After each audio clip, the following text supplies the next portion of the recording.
if you've shot using ProRes straight away in the camera as opposed to using DNG, then one of the main advantages you have is that you can go straight into your NLE, in this case Final Cut 10. Now there's of course two flavors to ProRes. There's ProRes Video, which has its own LUT applied, its own grade basically applied to the footage. If you've been shooting in ProRes Film, you've been shooting with the grade in mind.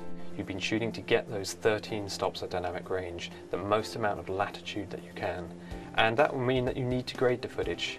And in this case, we're going to show you grading that footage back inside of Resolve, which is for us the best application to do the final grade in.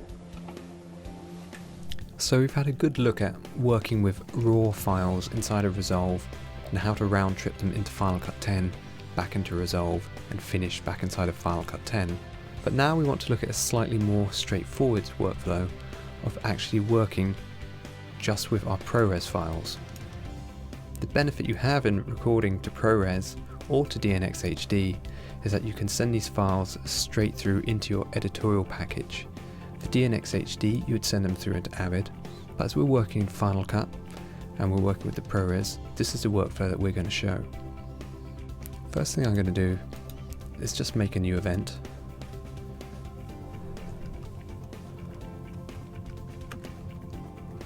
And I'm going to call this Southwall ProRes, just so we know that this is about ProRes files that we're working with.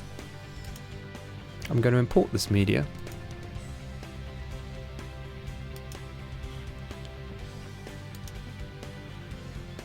into my existing event.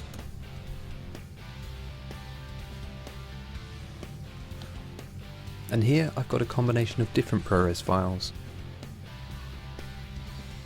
Some of the files have been filmed straight away with a video look on them, so as ProRes video. And some of the files, as we can see, we've actually changed to ProRes film, and that can be denoted from the video files looking punchy and more contrasty, and the ProRes film files looking flat and having a more log-like curve to them. It's very quick and simple to show working with ProRes video.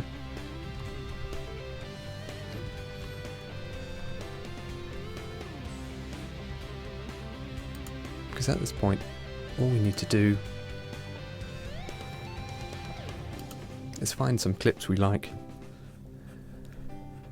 cut them onto the timeline,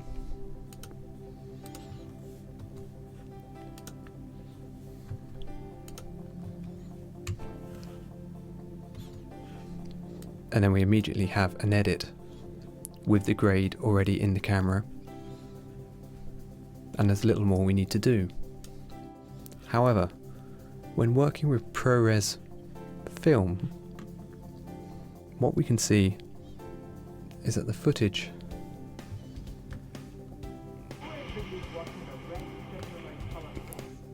is very, very flat, and as such definitely would benefit from being graded.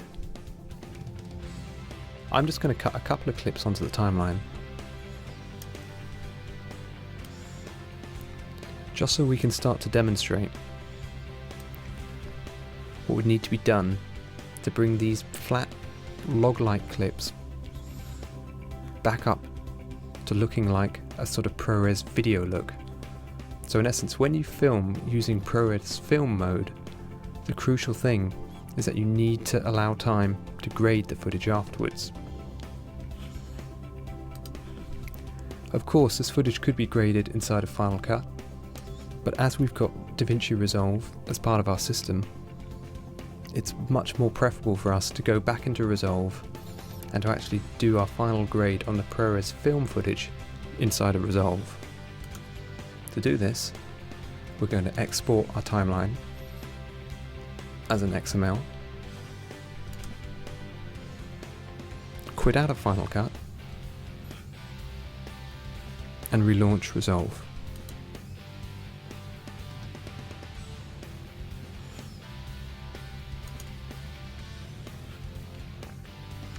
I'm going to open up my existing project,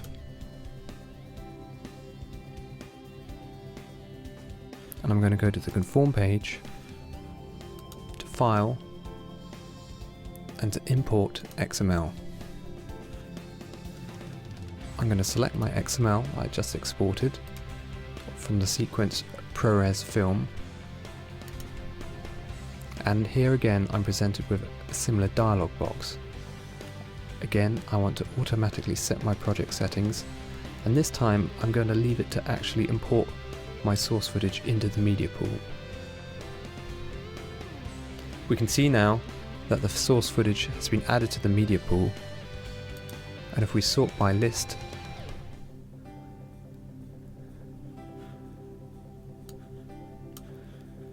we can see that the footage is ProRes and not RAW, as donated by the folder and also as donated by the frame size. If we look at the conform page, we can see our very simple edit of just a couple of shots, but this shows that the edit has been maintained back into Resolve, and now inside of the color room we can start to give this flat footage a look. Previously we did a first light on our flat log-like footage just by using the lift, gamma and gain tools, and simply by dropping the black level and changing the highlights.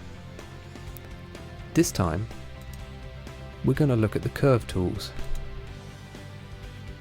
The primary difference between log footage, in this case ProRes film footage, and footage which has had a LUT applied, such as ProRes video, is that the footage with a LUT applied has more of an S-curve applied. And what an S-curve means is that if we go into the curves here and we start to actually drop the blacks down and boost some of the highlights, again keeping an eye on our waveform and vector scopes,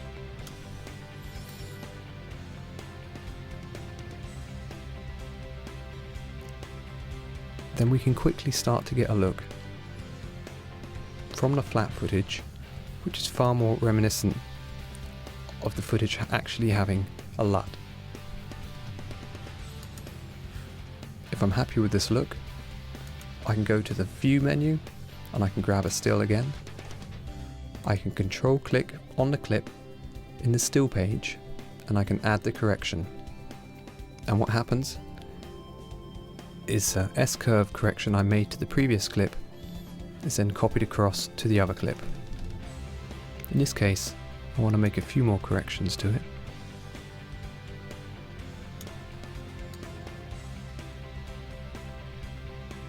It's a quick way to get a ProRes video look back onto footage which was previously shot flat in ProRes film mode. Of course, I have all the power and all the tools inside of Resolve to go on and do further corrections to the footage, such as to add vignettes or to colour the footage and to create even more interesting looks inside of Resolve. But the point is to show how easy it is to actually take the ProRes film footage and give it a look back inside of Resolve to finish the grade. Our final step would be to go into the delivery room and then to send this footage back to Final Cut. However, as we've already demonstrated doing this once, it'd be interesting to see actually just to finish this clip inside of Resolve and to create a single clip. All we've done is to select our file format, QuickTime, and our codec, QuickTime HQ, and instead of selecting individual source clips, which would render each clip individually, we're going to select a single clip, choose a destination,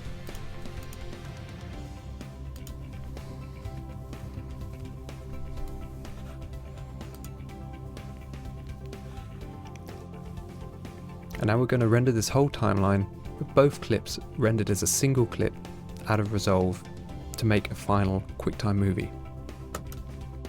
When the render is complete, we can quit out of Resolve, go to our exports, and here we can see a single clip, but which consists of our entire timeline. In this case, only 2 clips.